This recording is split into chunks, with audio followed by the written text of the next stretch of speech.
आ जाइए सभी लोग लाइव।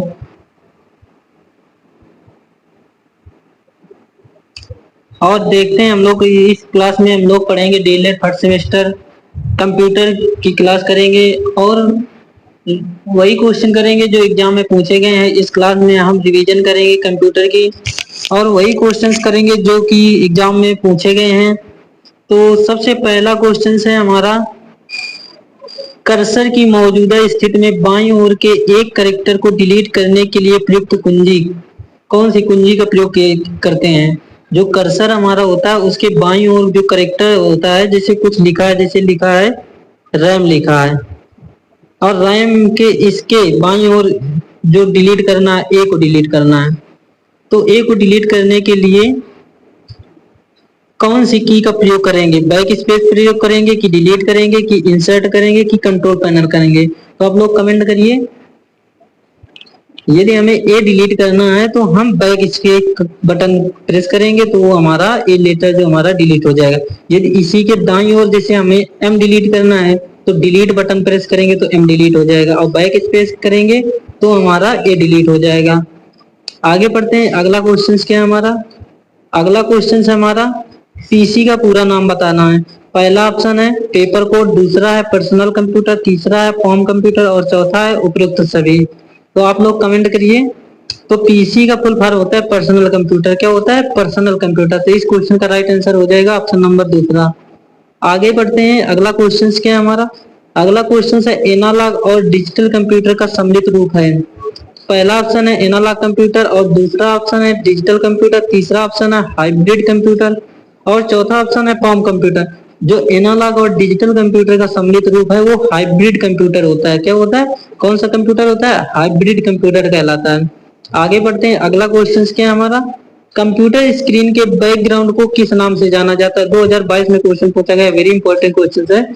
जो कंप्यूटर की स्क्रीन है उसके बैकग्राउंड को किस नाम से जानते हैं। जो बैकग्राउंड है कंप्यूटर की उसके डेस्कटॉप के नाम से जानते हैं। किसके नाम से जानते हैं? डेस्कटॉप के नाम से जानते हैं। आगे बढ़ते हैं। अगला क्वेश्चन क्या है हमारा, अगला क्वेश्चन है हमारा वेब ब्राउजर कहलाता है। वेब ब्राउजर क्या कहलाता है?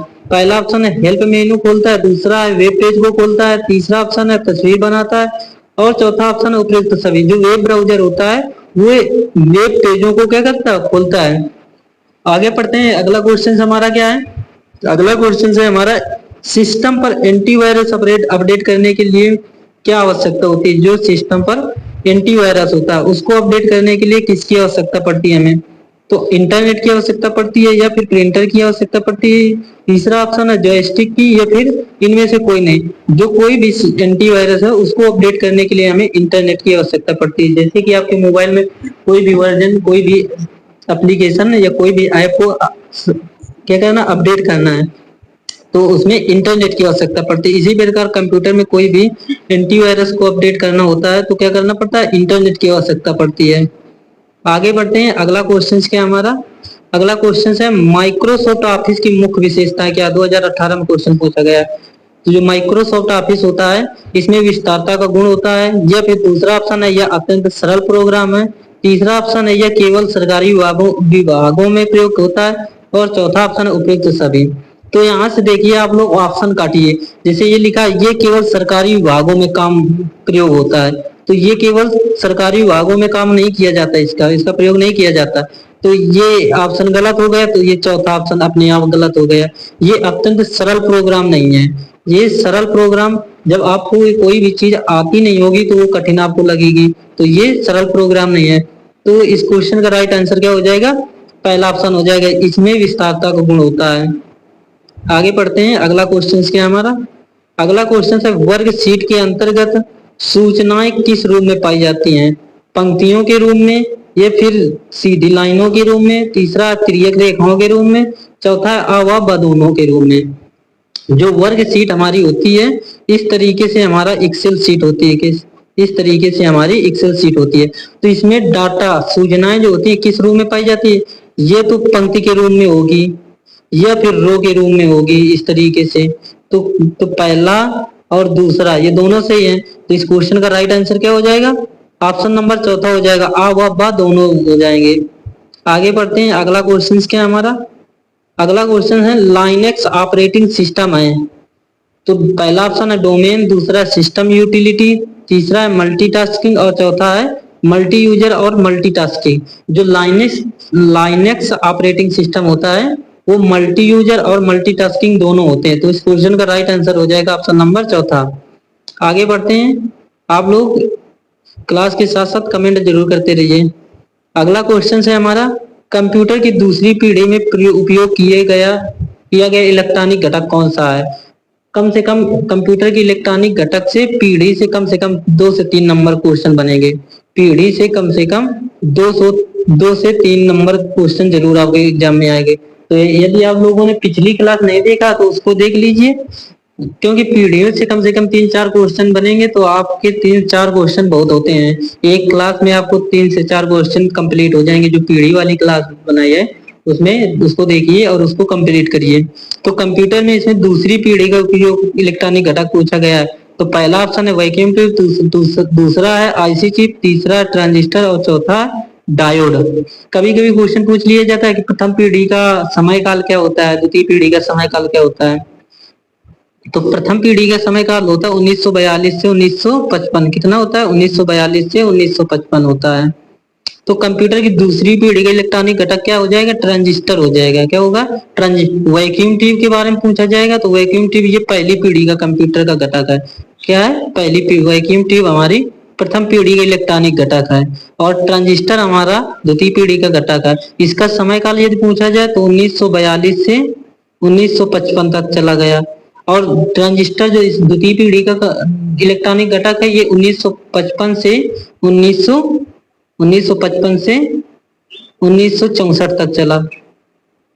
और जो आईसी चिप है हमारा, जिसको इंटीग्रेटेड सर्किट बोलते हो, ये तृतीय पीढ़ी के इलेक्ट्रॉनिक घटक। किसका है? तृतीय पीढ़ी के इलेक्ट्रॉनिक घटक है, जिसका full form electronic integrated circuit होता है। और इसका समय काल कितना होता है? 1975 से 1964 से 1975 तक। कितना होता है? 1964 से 1975 तक। और चतुर्थ पीढ़ी का घटक यदि समय काल पूछा जाए तो 1975 से 1990 तक होता है। और पंचमी पीढ़ी 5 घटक होते हैं इसके, 5 पीढ़ियों में बांटा गया है इसको 1990 से अब तक। ये पांचों पीढ़ी का समय काल याद कर लीजिए। यदि इसकी पिछली वाली क्लास नहीं देखा है तो उसको जरूर देख लीजिए, क्योंकि उससे 4 से 5 क्वेश्चन, 5 नंबर का क्वेश्चन जरूर आपके एग्जाम में आएगा। आगे पढ़ते हैं। अगला क्वेश्चन हमारा क्या है? जो कंप्यूटर नेटवर्क में केंद्र में कार्य करता है उसे क्या कहते हैं? वेरी इंपॉर्टेंट क्वेश्चन है। जो कंप्यूटर नेटवर्क के केंद्र में कार्य करता है उसे सर्वर कंप्यूटर कहते हैं। क्या कहते हैं? सर्वर कंप्यूटर कहते हैं। आगे पढ़ते हैं। अगला क्वेश्चन क्या है? कंप्यूटर का शाब्दिक अर्थ क्या है? कंप्यूटर का शाब्दिक अर्थ बताना है। कंप्यूटर का शाब्दिक अर्थ क्या है? पहला ऑप्शन है कंप्यूटर, दूसरा है संगणक, तीसरा ऑप्शन है गणक और चौथा है कैलकुलेटर। जो कंप्यूटर का शाब्दिक अर्थ होता है गणना करना, जिसका जिसका हिंदी रूप होता है संगणक। इसका रूप हिंदी अर्थ क्या होता है? कंप्यूटर का हिंदी अर्थ क्या होता है? संगणक, जिसका अर्थ होता है गणना करना। आगे पढ़ते हैं। अगला क्वेश्चन क्या है? निम्नलिखित में से किस नेटवर्क प्रणाली का प्रसार क्षेत्र सबसे कम होता है?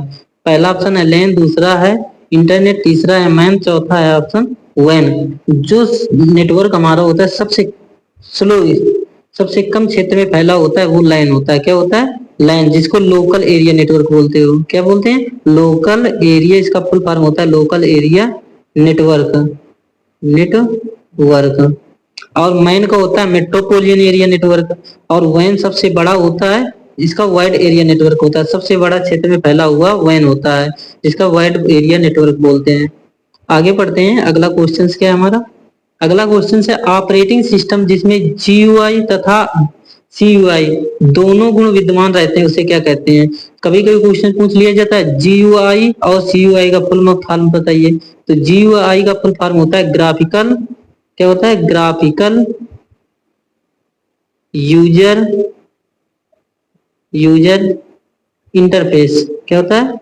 ग्राफिकल यूजर इंटरफेस, ये होता है जीयूआई का। और सीयूआई का पूछा जाए तो करेक्टर यूजर इंटरफेस।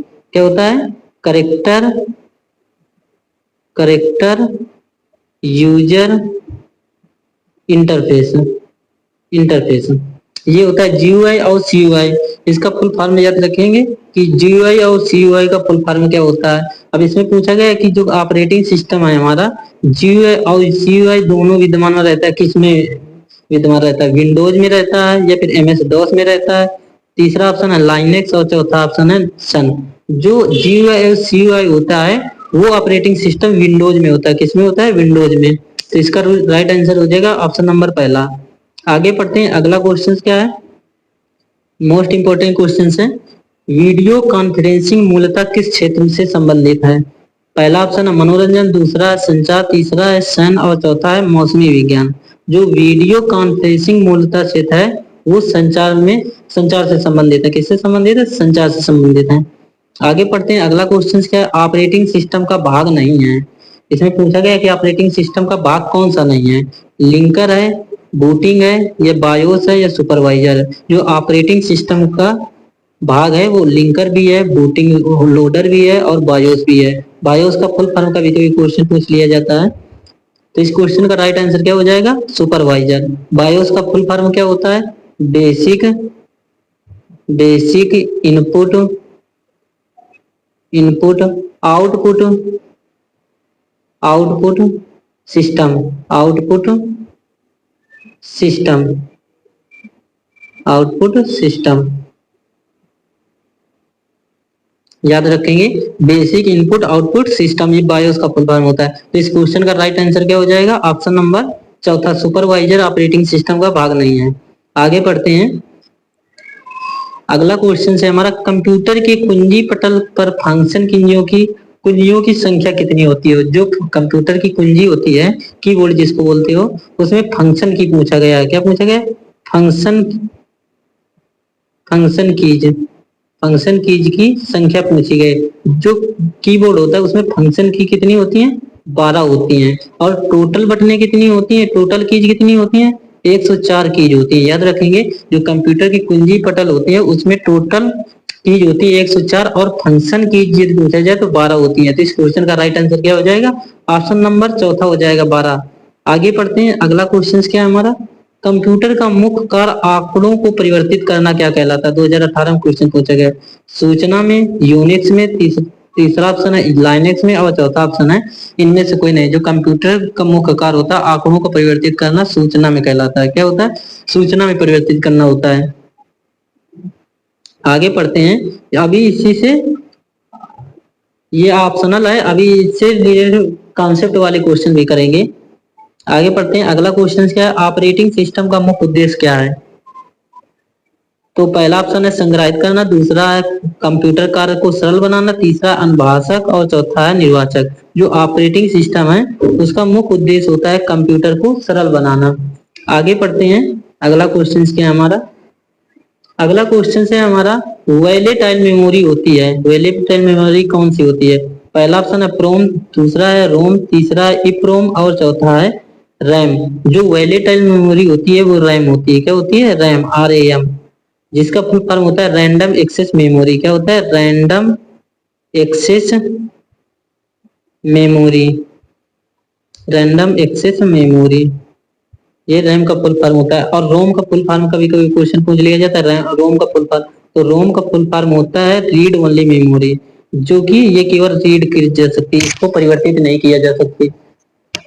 तो रीड ओनली मेमोरी को रीड केवल किया जा सकता है, इसको परिवर्तित नहीं किया जाता। और जो रैम होती है इसको हम परिवर्तित भी कर सकते हैं और रीड भी कर सकते हैं, दोनों काम कर सकते हैं। तो वैलेटाइल मेमोरी कहलाती है रैम को, याद रखेंगे, वैलेटाइल मेमोरी जो हमारी होती है रैम होती है। अगला क्वेश्चन है हमारा, आंकड़ों को कंप्यूटर में प्रविष्ट करने की प्रक्रिया क्या कहलाती है। आधा, दूसरा ऑप्शन है पता, तीसरा प्रोसेसिंग, चौथा है मेमोरी। तो जो आंकड़े कंप्यूटर में प्रविष्ट करने को आधा कहते हैं, जिसको इनपुट कहते हैं। क्या कहते हैं, इनपुट। और आउटपुट, जो परिणाम को आपको परिणाम निकाले वो आउटपुट होता है। क्या होता है, आउटपुट होता है, जिसको पर्दा बोलते हैं। आगे पढ़ते हैं, अगला क्वेश्चन हमारा, कंप्यूटर का दिमाग क्या है। ये क्वेश्चन का जवाब आप लोग कमेंट बॉक्स में कमेंट करेंगे कि कंप्यूटर का मस्तिष्क या कंप्यूटर का दिमाग किसे कहते हैं। आगे पढ़ते हैं, इनपुट उपकरण कौन सा है? इनपुट उपकरण बहुत बहुत सारे एग्जाम्पल होते हैं, जैसे कि स्कैनर हो गया हमारा, क्या हो गया? स्कैनर हो गया, जैसे कि कीबोर्ड हो गया, क्या हो गया? कीबोर्ड हो गया, जैसे कि माउस हो गया। ये सभी हमारे क्या है? इनपुट डिवाइस है। लाइट पेन हो गया, लाइट पेन हो गया, ये सभी क्या है? इनपुट डिवाइस है। अब आउटपुट डिवाइस, तो इस क्वेश्चन का राइट आंसर क्या हो जाएगा? ऑप्शन नंबर चौथा हो जाएगा, स्कैनर इनपुट डिवाइस है, इनपुट उपकरण है। अगला क्वेश्चन है हमारा, आउटपुट उपकरण क्या है? तो आउटपुट उपकरण क्या हो जाएगा? जैसे कि प्रिंटर हो गया, मॉनिटर हो गया, स्पीकर हो गया, या फिर प्रोजेक्टर हो गया। तो ये सभी क्या है? आउटपुट उपकरण है। तो इस क्वेश्चन का राइट आंसर क्या हो जाएगा? प्रोजेक्टर हो जाएगा। अब माउस हमारा इनपुट है, कीबोर्ड इनपुट है, और लाइट पेन हमारा इनपुट डिवाइस है। आगे पढ़ते हैं, अगला क्वेश्चन क्या है हमारा? अगला क्वेश्चन हमारा, भौतिक राशियों की गणना में प्रयुक्त होते हैं। भौतिक राशियों में गणना में कौन सा कंप्यूटर प्रयुक्त होता है? तो इस क्वेश्चन का राइट आंसर क्या हो जाएगा? Analog computer. जो गणना में प्रयुक्त होने वाला कंप्यूटर है वो एनालॉग कंप्यूटर कहलाता है। आगे पढ़ते हैं, अब थ्योरी वाले क्वेश्चन करेंगे, अधिलघु उत्तरीय प्रश्न करेंगे। जो एग्जाम में पूछे गए वही क्वेश्चन हम आपको करा रहे हैं। अगला क्वेश्चन है हमारा, सीपीयू क्या है? जो सीपीयू का फुल फॉर्म क्वेश्चन पूछ लिया जाता है, तो सीपीयू का फुल फॉर्म होता है सेंट्रल प्रोसेसिंग यूनिट। क्या होता है? Central processing unit. इसका फुल फॉर्म होता है सेंट्रल प्रोसेसिंग यूनिट। तो इसके बारे में पढ़ते हैं। सीपीयू कंप्यूटर का प्रमुख भाग होता है। जो सीपीयू हमारा होता है, सेंट्रल प्रोसेसिंग यूनिट, ये कंप्यूटर का प्रमुख भाग होता है। इसे कंप्यूटर का मस्तिष्क भी कहा जाता है। जो कंप्यूटर का मस्तिष्क क्या कहलाता है? सीपीयू कहलाता है। और इसके प्रमुख तीन भाग होते हैं। इसके प्रमुख तीन भाग होते हैं। कौन कौन से होते हैं? एक एएलयू होता है, एक एमयू होता है, एक सीयू होता है। एएलयू का फुल फॉर्म पूछ लिया जाता है। एएलयू का फुल फॉर्म होता है अर्थमेटिक एंड लॉजिकल यूनिट, और एमयू का होता है मेमोरी यूनिट, सीयू का होता है कंट्रोल यूनिट। याद रखेंगे, जो सीपीयू के मुख्य रूप से तीन भाग होते हैं, एएलयू, एमयू और सीयू। और ये कंप्यूटर का मस्तिष्क होता है। कंप्यूटर का प्रमुख भाग सीपीयू होता है। आगे पढ़ते हैं, कंट्रोल यूनिट का अर्थ लिखिए। कंट्रोल यूनिट, जिसको सीयू बोलते हो, क्या बोलते हैं? सीयू एक सीपीयू का प्रमुख भाग होता है। तो कंट्रोल यूनिट वह माध्यम है जिसके द्वारा किसी भी कार्य को नियंत्रित किया जाता है, जैसे कि इनपुट किए हुए डेटा को प्रोसेसिंग होने पर उनका नियंत्रण करना। कोई भी डाटा है उसको प्रोसेसिंग करने के लिए कंट्रोल यूनिट क्या करता है? उसको नियंत्रण कर देता है। यही हमारा कंट्रोल यूनिट का अर्थ होता है। आगे पढ़ते हैं, अगला क्वेश्चन है क्या है हमारा? अगला क्वेश्चन है, 1 गीगाबाइट बराबर क्या होता है? तो 1 गीगाबाइट बराबर 1024 मेगाबाइट। 1 गीगाबाइट का मतलब होता है 1 जीबी। क्या होता है? 1 जीबी बराबर 1024 एमबी के होता है। क्या होता है? 1024 एमबी के बराबर होता है। कभी कभी क्वेश्चन पूछ लिया जाता है 1 एमबी बराबर क्या होता है? तो 1 एमबी बराबर होता है 1024 बाइट के बराबर होता है, केबी के बराबर होता है। क्या होता है? 1024 केबी के बराबर, जिसको किलो बाइट बोलते हैं। तो और 1 केबी बराबर क्या होता है? 1 किलो बाइट बराबर होता है 1024 बाइट के बराबर होता है। क्या होता है? 1024 बाइट के बराबर होता है। और एक क्वेश्चन पूछा जाता है 1 बाइट बराबर क्या होता है? 1 बाइट बराबर क्या होता है? तो कभी कभी एक परिभाषा पूछ लिया जाता है, 1 बाइट किसे कहते हैं? तो 8 बिट के समूह को बाइट कहते हैं। 8 बिट के समूह को 1 बाइट कहा जाता है। कभी कभी 2 निबल के बराबर ये होता है, 2 निबल के बराबर 1 बाइट होता है, 2 निबल के बराबर 1 बाइट होता है।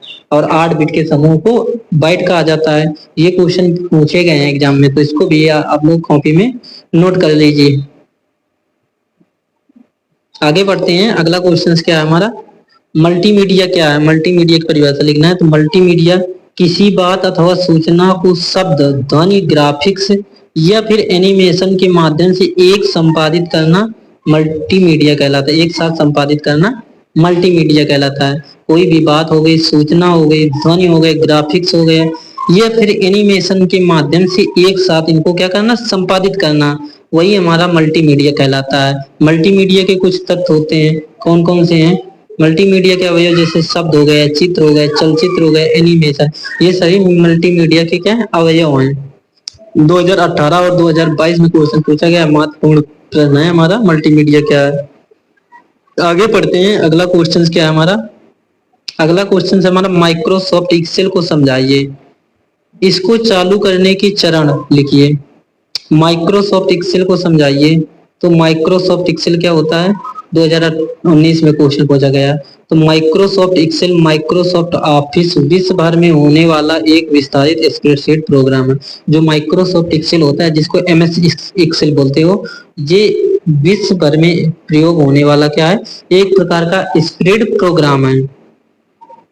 यह आंकड़ों को संगठित अथवा व्यवस्थित करने, गणनाओं को पूरा करने, निर्णय लेने, डाटा का ग्राफ तैयार करने तथा व्यावसायिक रिपोर्ट तैयार करने, वेब पर डाटा प्रकाशित करने और वेबसाइट पर डाटा के साथ काम करने में सुविधा देता है। माइक्रोसॉफ्ट एमएस एक्सेल में बहुत सारे काम होते हैं, जैसे कि गणनाओं को लिखना, या फिर डाटा पर गणनाओं के द्वारा ग्राफ तैयार करना, या व्यावसायिक रिपोर्ट तैयार करना, या वेब पर डाटा प्रकाशित करना।